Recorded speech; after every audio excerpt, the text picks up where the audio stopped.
Just before 9:30 on Tuesday night, a fire broke out at this two-story concrete and wooden home at 29 Rivero Street in Belize City.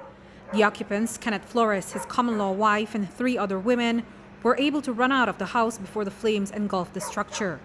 Flores, who wished to appear off camera, recounts what happened and pointed out that it appears someone may have set their house on fire. Meanwhile, I'm to sit down in the bedroom where we stay and stuff like that. I just see like water from by the back window, you know. And when I really get the sense of what happened and stuff like that, the gas side smells, so I run outside and I want everybody ready to take place and stuff. And by the time we run downstairs, the whole back room by where I stay, you know, that don't catch fire already, so we can't save nothing. And the young lady, the pregnant girl, the owner of the house, when she ran downstairs and ran on the street, she said she see a male person run through the back of the yard. You could imagine why somebody would want to set that home on fire. Was it a target for you? Was it targeting one of the other persons who lived there? Any reason at all? Miss, I don't know, miss. I don't know why. Anybody threatened you? Anybody threatened anyone at that home before? Any attempt like this before? I never get no threat, miss. I never get no threat from nobody. Station manager Kenneth Mortis of the fire department says that 6 on-duty firefighters and 2 fire trucks responded to the scene of the fire, where they were joined by 2 off-duty firefighters. Mortis confirms that their investigation shows that the house was intentionally burnt down. And today he praised the work of the firefighters, who he said contained what could have otherwise been a tough blaze to control. The fire started from the rear of the said structure, after which it consumed the balance of the building. They all managed to exit the building with nobody getting any kind of burns or damage to themselves. Unfortunately, due to the blaze, they lost everything, including clothing, household furniture, and important documents. The fire department concluded that the fire started as a result of a malicious act. On the back step portion of the building, we found the remains of what was a burnt plastic bottle with accelerant liquid inside.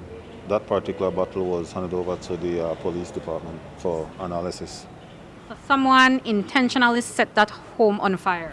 Yes, we can definitely say that that was an intentional act. Was it a difficult fire to contain?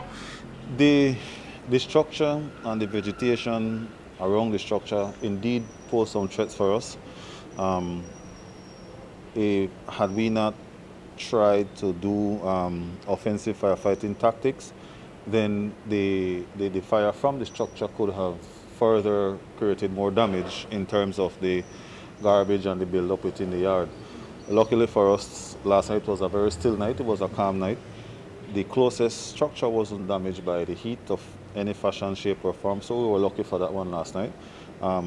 But again, I must give the firefighting team kudos last night. I think they did a great job on the firefighting grounds, containing that fire to one structure. But for Flores, the destruction of that one house is too much. Just a few weeks ago, he relocated from Andrea to Belize City, and on Tuesday night, he watched everything he owned go up in smoke. And now he says it will be even tougher for him to hustle for his living, so he needs help to get back on his feet. I just moved there like a month ago. Can you talk to me about how rough this is for you to have just moved there and to lose all your stuff just like this?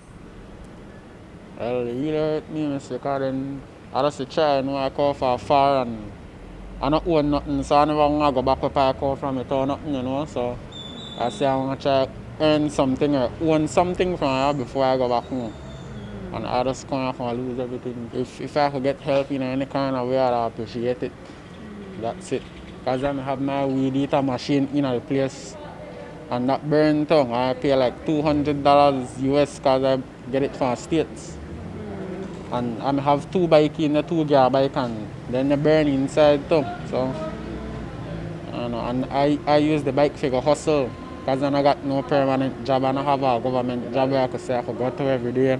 So I try to make my own. Reporting for News 5, I'm Andrea Polanco.